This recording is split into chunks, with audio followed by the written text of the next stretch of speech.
আপনি এই দল গঠনের সাথে জড়িত আছেন কিনা, আপনার কোনো ইন্ধন আছে কিনা, আপনার কোনো সহযোগিতা আছে কিনা, সেটি আপনাকে ক্লিয়ার করতে হবে।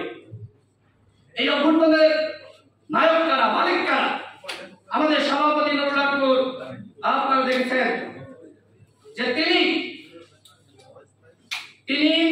এই অভ্যুত্থানের সময় বলেছিলেন এই সরকারের 90% পতন হয়ে গেছে, তোমরা 10% ধাক্কা দাও।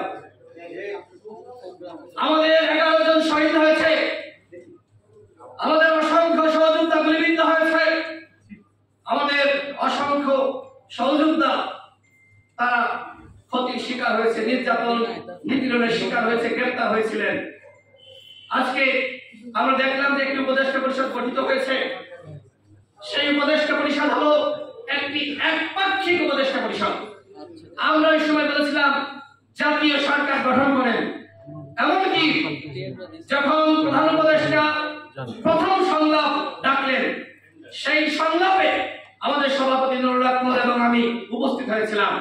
আমাদের দলের পক্ষ থেকে আমাদের সভাপতি বলেছিলেন, জাতীয় সরকার যদি গঠন করা না হয় তাহলে আপনারা দেশ চালাতে পারবেন না। এখন উপদেষ্টা নাহিদ ইসলাম তিনি কি বলছেন? তিনি বলছেন যে আমরা জাতীয় সরকার গঠন করতে চেয়েছিলাম, কিন্তু বিএনপির কারণে পাই নাই। বিএনপি যে জাতীয় সরকারে যেতে চায় না।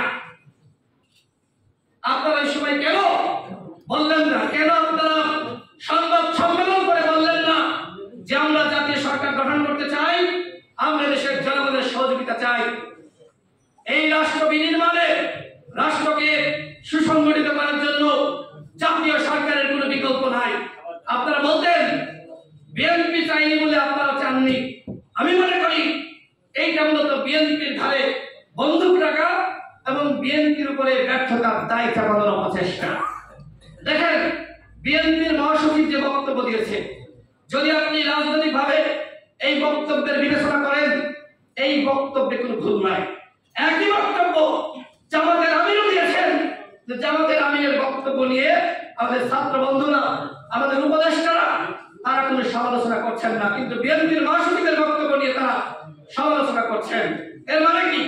তারা যে আগামীতে একটি দল গঠন করতে চায়, বিএনপি যেহেতু সরকারে চলেই যাচ্ছে, তারা বিরোধী দল হওয়ার কারণে এখন থেকে এই ধরনের বক্তব্য শুরু করেছে। আমরা বলতে চাই, আগামীতে কে ক্ষমতায় যাবে, কে ক্ষমতায় যাবে না, সেই বিষয়ে কোনো উপদেষ্টা কোনো রাজনৈতিক বক্তব্য দিতে পারবেন না। যদি কোনো রাজনৈতিক বক্তব্য দিতে হয়, ওই উপদেষ্টার পথ ছাড়তে হবে।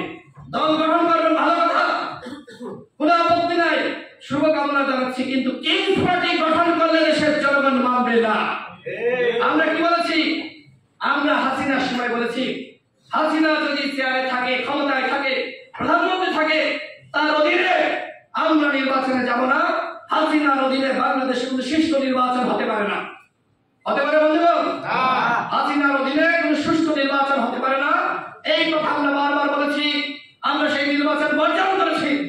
এখন যদি কোন কোন উপদেষ্টার সহযোগিতায় দল গঠিত হয় এবং সেই দলের প্রতি উপদেষ্টাদের আশীর্বাদ থাকে, তাহলে আগামীতে যে নির্বাচন হবে, সেই নির্বাচন কি ফেয়ার হতে পারে? সেই নির্বাচন ফেয়ার হবে না।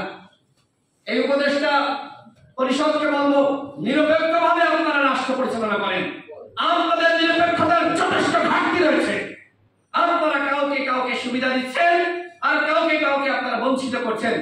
এইভাবে রাষ্ট্র চলতে পারে না।